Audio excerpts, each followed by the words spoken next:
The Galactic Union Hall stood like a jewel in the middle of the great space station. Its ceiling was made of transparent crystal, showing the slow drift of stars outside. Rows of banners from many worlds hung from the high arches. The air carried a faint scent of rare flowers from alien gardens, calming the minds of those who walked the shining floor. This was a place where leaders came to talk instead of fight. Yet, even here, tension often lingered. Every world had its own needs, and peace was not easy to keep. On this day, the hall was filled with leaders, advisors, and guards from dozens of worlds. The gathering was to discuss a new trade agreement that could affect half the galaxy. Among the delegates was Princess Arya of the Lemurian Empire. She stood near her group, tall and graceful, her long silver hair catching the light from above. Her gown shimmered faintly, woven from rare Lemurian threads. Arya was young for a royal diplomat, but her sharp mind and calm nature had already earned her respect among older leaders. Her people valued beauty and harmony, and she carried those values in her every move from the human side. Captain Daniel had been chosen to represent Earth. He was dressed in a simple but formal uniform, dark blue with a silver crest of the Earth Union on his chest. Unlike many here, Daniel had no long history of noble bloodlines. He had worked his way up through years of service, earning his place by solving difficult problems. He was known for his direct words and quick thinking, qualities that sometimes startled the more formal alien diplomats. The morning session was long and filled with careful speeches. Some worlds agreed to the trade plan, others argued against it. Voices were polite, but there was a cold edge to many words. By midday, the council leader called for a recess. The great hall began to empty as delegates went to the gardens, private rooms, or dining areas to rest. Daniel stepped away from his group, hoping to get some quiet time before the next round of talks. As he walked through the corridor that led to the gardens, he noticed Princess Arya standing near one of the tall crystal windows. She was looking out at the stars, her expression thoughtful. The silver-blue glow of a distant nebula reflected in her eyes. He hesitated for a moment. Humans and Lemurians rarely spoke outside official meetings unless it was planned in advance. But something about her calm, almost lonely posture made him change his path. He approached, keeping his tone respectful. "Beautiful view," Daniel said. His voice broke the silence gently. Arya turned, a small, polite smile forming on her face. "It is. These stars remind me of home. Lemuria is in the Aurelius sector, right?" Daniel asked. She nodded. "Yes, our skies are filled with soft colors at night. We believe the stars guide our people." Daniel stepped closer to the window, leaving enough space to be respectful, but close enough to speak without raising his voice. "On Earth, we don't think the stars guide us, but we still look up at them when we dream." Arya's eyes lingered on him for a moment, curious. "Dreaming is important to humans, I see. Your stories often speak of reaching beyond what is possible." "Maybe because we've had to fight for every step forward," Daniel replied with a small shrug. "We're still new to space. Every world we meet teaches us something new." The conversation could have ended there, but Arya tilted her head slightly, as if inviting him to go on. Daniel told her about the first human colony, ships, the struggles of surviving in strange worlds, and the pride humans felt in building a place among the stars. Arya, in return, shared brief tales of Lemurian star sailing, the ancient art of guiding great crystal ships across the galaxy without machines, using the natural currents of space. Daniel listened closely, fascinated. "Your people travel by the flow of space itself. That's something humans could never have imagined until we met you." "It is more than travel," Arya explained. "It is our way of staying connected to the galaxy's rhythm. We believe every journey has meaning beyond its destination." There was a short pause as they both looked out at the nebula again. The stars seemed to move slowly, though it was only the station's orbit shifting the view. "Do you enjoy these council gatherings?" Daniel asked. Arya gave a soft laugh, not unkind but carrying a hint of weariness. "They are necessary, but they are also filled with layers. Every word must be weighed, every smile considered. It is not like this conversation." Daniel smiled faintly. I guess humans are simpler in that way. We say what we mean, most of the time. Though, in diplomacy, even we have to be careful. I think I prefer the simple way, Arya said quietly, almost as if speaking to herself. Before they could continue, a soft chime signaled that the break was nearly over. Delegates began to pass by again, returning to the main chamber. Daniel straightened slightly, sensing the moment was about to end. "Thank you for the talk, Princess," he said with a respectful nod. Arya returned the nod, her silver hair catching the light once more. "And thank you, Captain. It has been refreshing." As Daniel walked back toward the hall, he found himself thinking about the conversation. In a place where every word was planned for effect, talking with someone so open yet graceful felt rare. Arya, too, lingered for a moment longer at the window before following her group. Something about the human straightforwardness stayed in her mind. Neither of them knew it yet, but this small meeting was the first step in a chain of events that would change not only their lives, but perhaps the fate of two worlds. The gardens of the Galactic Union Station were unlike anything found on a single planet. They were built as a meeting place where beings from different worlds could feel at ease. Surrounded by a mix of life from across the galaxy, tall crystal leaf trees from Lemuria grew beside wide green lawns of earth grass. Floating lantern plants from the Virian homeworld drifted gently in the air, glowing softly in shades of gold and violet. Streams of clear water wound between flower beds, carrying tiny fish from the ocean planet Iris. It was here that Daniel and Arya found themselves meeting again the next day.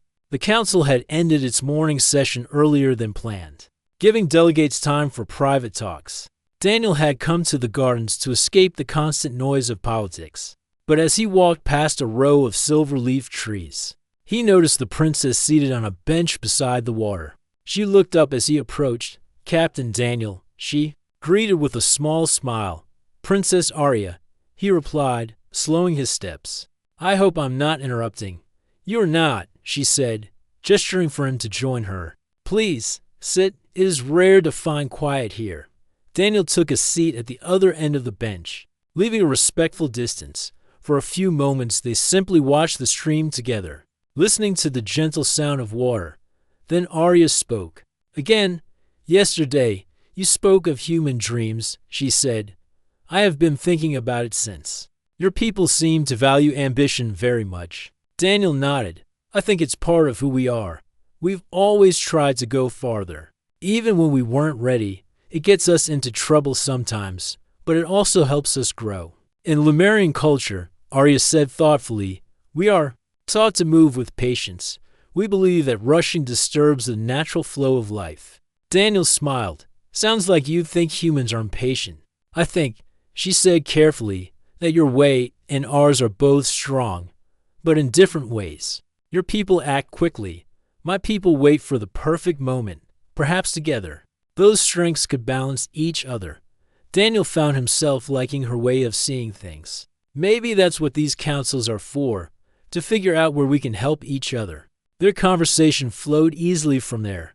Daniel told her about Earth's music, explaining how humans used rhythm and melody to express feelings. He described great concerts where thousands of people sang together, or quiet moments where one person played a soft tune in a small room. Arya was intrigued by the idea of music as a bridge between emotions. In return, Arya spoke about Lemurian star-sailing festivals. Each year, her people launched hundreds of crystal ships into the sky, sending them out along the currents of space. Some were real voyages, while others were ceremonial journeys, meant to honor the past. She explained that the sails of these ships caught the light of stars, making the night skies glow with shifting colors. Daniel listened with real interest. "That sounds like something worth seeing in person," he said. "Perhaps one day you will," Arya replied, "if the galaxy allows it." They shared a light laugh at the thought. As the days passed, they met again and again. Sometimes it was in the gardens, sometimes in the quiet corners of the library section of the station. Their talks were never about council arguments or trade disputes. Instead, they spoke about their worlds, their people, and the small details of daily life. Daniel learned that Arya liked to paint. creating small images of places she visited. Arya learned that Daniel enjoyed repairing old machines as a hobby, something he found relaxing after long missions. One evening, they walked through the gardens under the artificial night sky of the station's dome. Tiny lights mimicked distant stars, and the lantern plants drifted above them. Daniel noticed Arya looking up, and for a moment she seemed younger, almost carefree. Do you ever wish you could just explore the galaxy without all the duties? Daniel asked quietly. Arya thought for a moment before answering. Yes, but my life is tied to my people. I was born into duty, and I cannot step away from it easily. I get that, Daniel said. I'm not royalty, but in my own way, I'm tied to my work too. Still, it's good to have moments like this. Makes the duty worth it. She gave a small smile. I agree. Their friendship grew in these quiet moments, and though neither of them spoke of it directly, they both sensed there was something unusual about the connection between them. It was rare for a human and a Lumerian royal to form a personal bond outside formal roles. Yet neither seemed willing to let the meetings end. One afternoon, as they were parting ways, Arya paused. Captain, she said, tomorrow the council meets to discuss the trade route dispute. It may not end peacefully. I hope, whatever happens, we can still speak like this. Daniel looked at her seriously. I like that, princess. No matter what, she nodded, her silver hair catching the light as she turned away. Daniel stood for a moment watching her leave, realizing he was already looking forward to the next time they would meet. Neither of them could have known that the days ahead would test that connection in ways they had never imagined. The council chamber was more tense than anyone had expected. The wide, circular room was filled with voices, some raised in frustration, others speaking in cold, measured tones. Holographic maps floated above the center table, showing bright lines that marked the trade routes across the galaxy. These glowing paths connected planets, stations, and sectors, the lifelines of many worlds. Two of the most powerful factions in the council stood on opposite sides of the room. The Arkan Federation wanted to control a key route that passed through their territory. The Varian Alliance argued that the route belonged to all, not one. Both sides spoke as if they were protecting their own people. But it was clear to everyone that the real reason was power. Whoever controlled that route would hold the advantage over hundreds of systems. The Lumerian Empire was being pressured to take the Arkan side. Their fleets were strong, and their support could decide the outcome. If they chose to back the Arkan Federation, the Varian Alliance might see it as an act of hostility. That would force Earth to choose as well, and the wrong choice could lead to a chain reaction of conflicts. Princess Arya sat with her delegation, her hands folded calmly in her lap, though her eyes stayed fixed on the maps. She had been silent for much of the debate, listening carefully to every argument, but inside, she felt the growing weight of the decision her empire faced. She knew her people valued stability, but she also knew that siding with the Arkan Federation could bring the galaxy closer to war. Across the chamber, Daniel stood with the Earth delegation. His jaw tightened as he listened to the same arguments repeated again and again. He could see how the factions were circling the same points, refusing to find common ground. To him, the solution seemed obvious, but humans were new to the Union, and his voice was not the loudest in the room. When the council leader called for a short break, Daniel made his way toward the Lumerian side. Arya noticed him approaching and gave a slight nod, as if she had expected him. Princess, Daniel said quietly when he reached her, this is going nowhere. If the talks keep going like this, the council will split. I know, she replied, keeping her voice calm and low. My advisors wish for me to stand with the Arkan Federation. They argue that it will keep our trade secure, but I do not believe it will end there.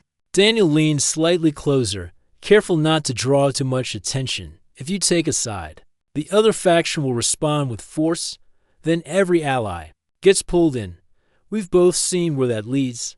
Arya's eyes searched his for a moment. You have an idea, don't you? I might, Daniel said, but it's not what the council expects. It would mean breaking the usual way things are done here. She raised one eyebrow. Curious? Go on. Daniel quickly explained his thought. The plan involved creating a new agreement, something that would combine Lemurian traditions with human negotiation style. Instead of letting one side control the route, both factions would share it under a unity accord. A symbolic and practical bond, trade rights would rotate, and both sides would contribute resources to keep the route safe. But the key part would be the ceremony, a Lemurian binding ritual that signified trust. With representatives from both factions participating. Arya listened without interrupting. You believe they will agree to this? She asked when he finished. They might, Daniel said, not because they want to, but because refusing would make them look like they're against unity itself. And if the two of us present it together, a human and a Lemurian royal, it might have more weight. Arya considered this. The idea was bold. It was also risky. If it failed, her people might see her as weak, and the factions might distrust her even more. But she could also see the truth in Daniel's words. If they did nothing, conflict was certain. I will think on it, she said at last. That evening, the council met again. The voices were sharper now, the patience of the delegates nearly gone. Arya stayed quiet until the arguments began to repeat. Then she rose from her seat. If I may speak, she said, her voice carrying through the chamber. The room grew quieter, the attention turning toward her. I believe there is another way. She explained the unity accord as Daniel had described, though she added details from her own culture that gave it a sense of tradition and honor. The idea of a shared route was not entirely new, but the ceremonial binding between the two factions was. It gave the agreement a sense of permanence and respect that could not be ignored. When she finished, there was a brief silence. Some delegates murmured to each other. Others looked skeptical. Then the leader of the Virian Alliance asked, and who would oversee this accord? Arya answered without hesitation, I will. Alongside Captain Daniel of Earth, we will stand together as witnesses to its creation. Daniel stepped forward then, speaking with the straightforward tone humans were known for. Neither side will get everything they want, but both will keep peace and keep trade moving. That's a better deal than war.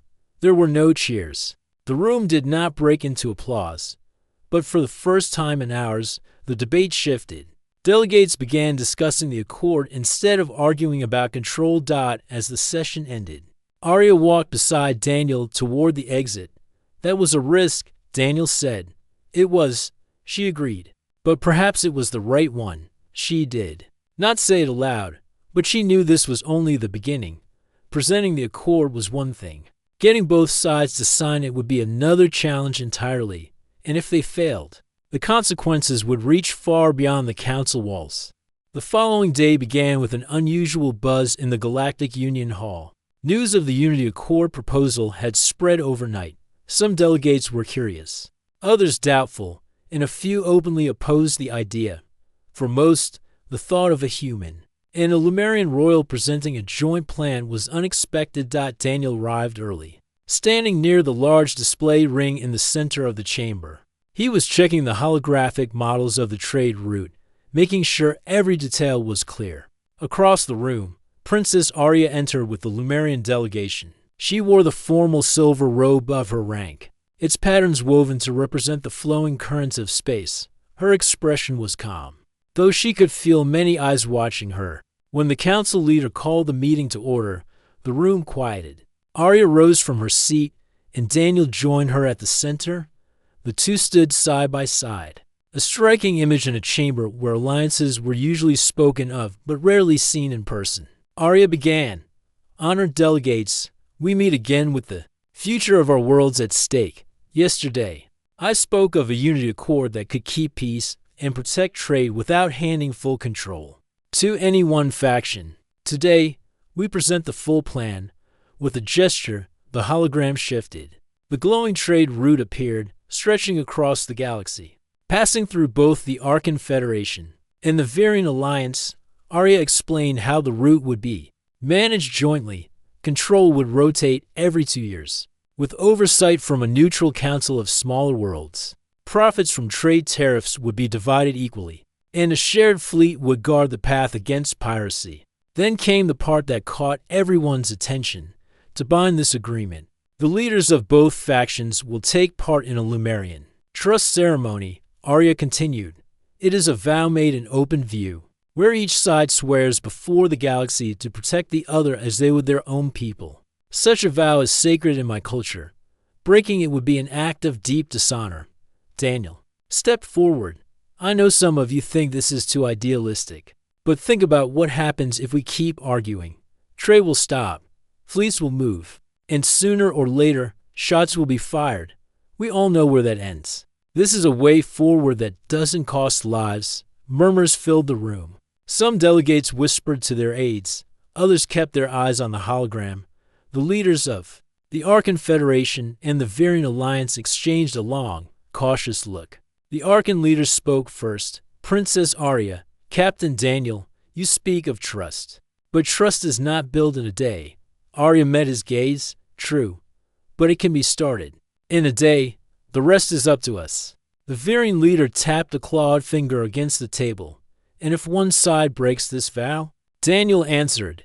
Then the other side gains the support of the Neutral Council and the rest of the Union. No one wants to be the one who broke. Peace in front of the entire galaxy. There was silence for a moment, and then the council leader spoke. The proposal will be reviewed by both factions. A vote will be held tomorrow. The session ended, but the day was far from over. Arya and Daniel left the chamber together, knowing that they had planted the seed but not yet secured the agreement. In the quarter outside, Arya spoke quietly. The Arkan and Varian leaders will face pressure from their own advisors to reject this. We must make sure they see the value before tomorrow. Daniel nodded. Then we talked to them directly, one at a time. The rest of the day was a test of endurance. First, they met with the Arkan delegation in a private room. Daniel focused on practical points, how the rotating control could prevent piracy, how shared profits would benefit both economies. Arya added the weight of tradition, explaining how the ceremony would show strength, not weakness. The Arkan leader was cautious but listened. If the Varian accept, we will consider it, he said at last. Next came the Varian meeting. This time, Arya took the lead, appealing to their sense of pride and honor. Daniel supported her with examples from human history where rivals had shared power and gained more than they would have alone. The Varian leader narrowed his eyes. If the Arkans agree, perhaps we will too. By the time they left the second meeting, both were exhausted. They returned to the gardens for a short rest. The glowing lantern plants drifted above them as they sat near the stream. Daniel leaned back slightly. Feels like we just tried to move a mountain. Arya gave a faint smile. Sometimes mountains must be moved one stone at a time. For a few minutes, they said nothing, letting the sound of water fill the space between them. Then Arya turned to him. You were convincing today. The council is not used to such direct words. Daniel shrugged lightly. That's just how humans work. We say what we mean. I am beginning to see why your people are making their place in the galaxy so quickly. She said. The next day would decide everything. If either faction refused, the talks could collapse. If both agreed, the Unity Accord could change the future of the trade routes, and perhaps the galaxy itself. As they left the gardens, neither of them knew if they had done enough. But they both understood one thing. Whatever happened, they were no longer just delegates from distant worlds. They were partners in a mission that went far beyond politics. The vote on the Unity Accord was set for the following day. The hallways of the Galactic Union Station felt heavier that evening, as if the walls themselves were holding their breath. Delegates walked in small groups, whispering to each other. Some looked hopeful, others suspicious. Every world had something at stake. Daniel had finished a long round of reports with his Earth team when he received the quiet message from Princess Arya. Meet me in the gardens after sunset. When he arrived, the station's artificial night cycle had already begun.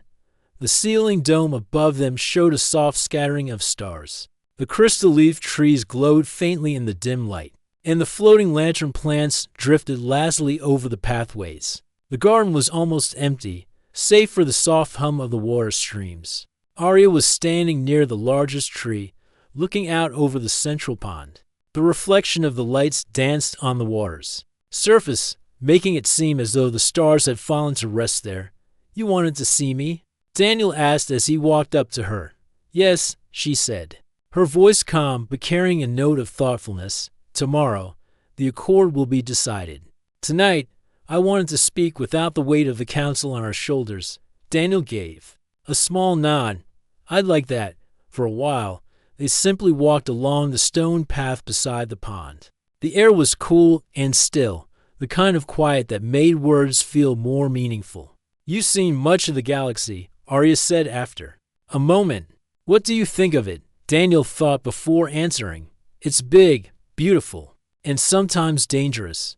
But everywhere I go, I see something familiar. People, whether human or alien, want safety, respect, and a chance to live their lives. That's what makes all the travel worth it." Arya smiled faintly. "Your answer is simple, but honest. My tutors always told me the galaxy is complex, full of layers and hidden meanings. But you look at it as if it is one shared home." Daniel glanced at her. "And how do you see it?" She hesitated before answering. "To me, the galaxy is like a river. It flows endlessly, carrying people and events along. We can guide ourselves in the current, but we cannot stop its movement. That is why patience is important in my culture." But she stopped, as if unsure whether to continue. "But," Daniel encouraged, "but sometimes I wonder what it would be like to step out of that current." She said quietly, "To choose my own path without the expectations of my title. My life has been shaped by duties since I was born. Every choice I make reflects not only on me, but on my family and my people." Daniel listened closely. He had seen leaders who loved their power, but Arya spoke of hers as if it were both an honor and a chain. "You've done a lot for your people," Daniel said, "but you're still a person, not just a title. You should have the right to want something for yourself." She looked at him with a small but genuine smile. "You speak as if it is so simple." "It's not simple," Daniel admitted, "but it's still worth thinking about." They reached a small stone bridge over the stream and paused there. The sound of water flowing beneath them filled the quiet. Daniel leaned slightly on the railing, studying her expression. "There's something I've been wondering," he said. "What is that?" she asked. "If you could choose freely, with no one telling you what to do, where would you go? What would you do?" Arya looked out over the water. "I think I would travel, not as a princess, but as a wanderer. I would visit worlds without official greetings, speak to people without them knowing my name. I would see the galaxy not as a leader, but as a guest." Daniel nodded slowly. "That sounds like a good life." She turned the question back to him. "And you? What would you do?" He thought for a moment. "I'd still travel, but I'd want someone to share it with. Someone who sees the value in every place we visit, every person we meet." They stood in silence for a moment. The air seemed heavier now, not with tension, but with something unspoken between them. "Arya," Daniel said finally, his voice softer than before, "I've been thinking about tomorrow. No matter what happens with the accord, I want you to know something. I'm here because I believe in peace, but I'm also here because I've come to respect you, not just as a leader, as a person." She met his gaze, her silver eyes steady. "You honor me with your words, Daniel." "It's not about honor," he said. "It's about truth. You've shown me a side of the galaxy I didn't expect to see, and I'd like to see more of it with you." Her cheeks warmed slightly, though she held her composure. "You speak as a human does, directly and without layers." "That's just how we are," he said with a faint smile. They resumed their walk, the path curving back toward the pond. The lantern plants drifted overhead, casting soft circles of light on the ground. When they reached the edge of the water again, Arya stopped. "Tomorrow will change many things," she said. "Perhaps even more than we can see now." "Maybe," Daniel replied.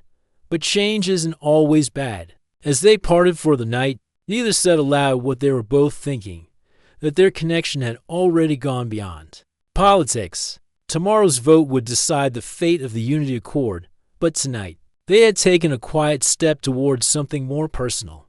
The great hall of the Varelian Palace was filled with a calm but heavy air. The walls shimmered with the soft glow of crystalline lights.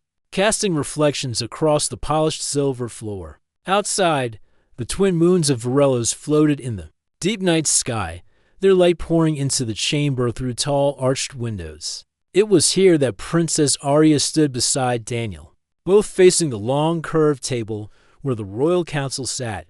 The council members looked serious. Each of them wore ceremonial robes lined with golden threads. They were the most respected leaders of Varellos, chosen for their wisdom and their loyalty to the royal family. Daniel stood straight, his hands by his side, but his heart was beating quickly. He had faced many difficult moments in his life, but this one felt heavier than all of them combined. King Syrian, Arya's father, leaned forward in his seat. His deep voice filled the room. Daniel of Earth, you have shown courage, loyalty, and an unusual kindness toward our people. But this decision is not only about my daughter. It is about the bond between our two worlds. Daniel met the king's eyes. I understand, Your Majesty. My proposal to Arya is not just about us. It's about proving that humans and Varelians can trust one another. We have both fought for peace. Now, I want to build it with her. A quiet murmur passed through the council members. Arya, standing beside him, could feel the tension in the air. She wanted to speak, but she also knew the tradition. The human had to speak first before the Varelian royal could add their voice. One of the elder council members, Lady Viren, spoke. Humans are known for ambition. Sometimes that ambition leads to progress, but sometimes it brings destruction. Why should we trust that this bond will not be used for power? Daniel took a slow breath. Because I know what destruction looks like. My world has suffered wars. I've lost people I cared about. I don't want that for Varellos. I don't want that for Arya. This isn't about taking power. It's about building something worth protecting. Arya's gaze softened. She remembered the times Daniel had risked his life for strangers in her city. The way he repaired the damaged water channels after the storms, and how he never asked for anything in return. She decided it was her turn to speak. Honored Council. She began, her voice steady. I have seen the truth in Daniel's actions. He has treated every citizen, from the smallest child to the oldest elder, with respect. He has shown me that humans can love without seeking control. I believe in his proposal not just because of my heart, but because of what I have seen. There was silence for a moment. The sound of the wind outside the palace could be faintly heard. The council exchanged looks, but no one spoke immediately. Finally, King Syrian rose from his seat. Then it is time for a choice, the king said. Not just mine, but yours as well, council members. Our worlds are watching. A small silver sphere floated to the center of the table. It was a decision orb, a traditional device used for important votes. Each council member placed their hand over it in turn, sending a soft pulse of light into it. White light meant approval, blue meant rejection. Daniel's chest tightened as the orb glowed faintly with each vote. Arya kept her eyes on it, her hands clasped together, slowly. The orb grew brighter and brighter until it shone with a steady white light. The king looked at them both. The council has agreed. This bond will be honored. Relief washed over Daniel, but before he could speak, the king continued, however, the traditions of our world demand one final act. Daniel, you must complete the trial of unity. It is the way to prove that your intentions are pure. Only then will this union be fully recognized. Daniel nodded without hesitation. I accept. Arya's eyes widened slightly. She knew the trial of unity was not simple.